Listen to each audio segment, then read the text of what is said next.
Hey y'all, and welcome to a quick walkthrough of the Emerald rig. This rig was created as part of the Rochester Institute of Technology's Character Mosaic project. To download this rig, the picker for it, any of our other characters, or to learn more about what we're working on, you can visit our website, which is linked in the description. Without further ado, let's jump into Emerald. Starting at the base, the Master Control has her outfit and accessory options, global scale, and where you're placing her in the scene. She has shorts and pants, and you can toggle her earrings on and off as well. Moving up to the cog, this purple octagon around her hip area, nothing fancy there. Beneath it is a yellow hip rotate control and left and right hip controls to adjust those individually when you need to.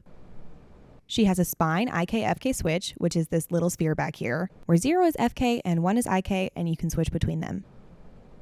For the arms, the IK-FK switches are down by the wrists, 0 is FK and 1 is IK, and there is an FK orient attribute that changes how her FK arms follow the body. World keeps them oriented to the world, and torso sets them to follow the torso. In IK mode, you get a pull vector control back here and your wrist control down here.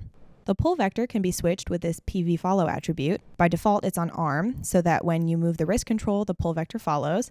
But if you switch it to world, it will stay planted in world space when you move the hand around, like so.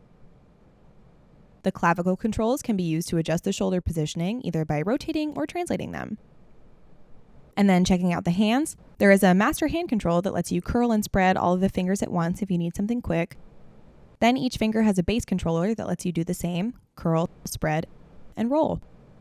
Then at the most individual level, all of the fingers have FK controls at each joint, so you can position them exactly the way you want or correct on top of those more general movements. Down to the legs. The IK-FK controls for the legs are those same purple spheres, but this time they're down by the ankles. In IK, which you'll probably use more often, there's the foot control and the knee pull vector. Much like the elbow, the knee pull vector can switch between following the leg or sticking in world space with that PV follow attribute. The foot control has a pretty common advanced foot setup with attributes for ball roll, toe lift, toe twist, heel roll, banking, and heel twist. Back up to the neck and head area, the neck has 2 FK controllers, and then the head control is big up top. The eyes follow this aim control. You can do that both together and individually. And this can also be toggled to follow the head or stay in place in the world with the eye follow attribute.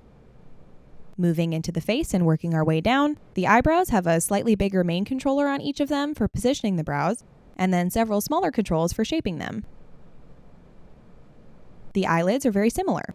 The bigger circles control the area more broadly, and the smaller yellow circles are for more precise adjusting.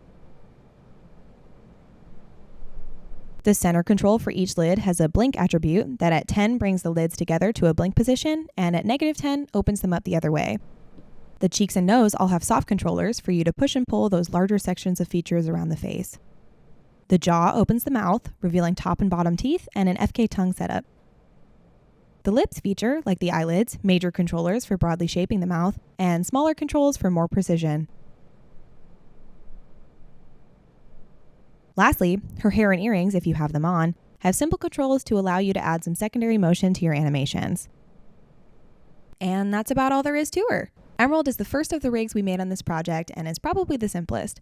You can find her and any of the other Mosaic character rigs by clicking the link in the description and checking out our website. While you're there, don't forget to join our Discord server, where you can interact with other students using the rigs and get in touch with the Mosaic team with your questions and comments for us. Happy animating!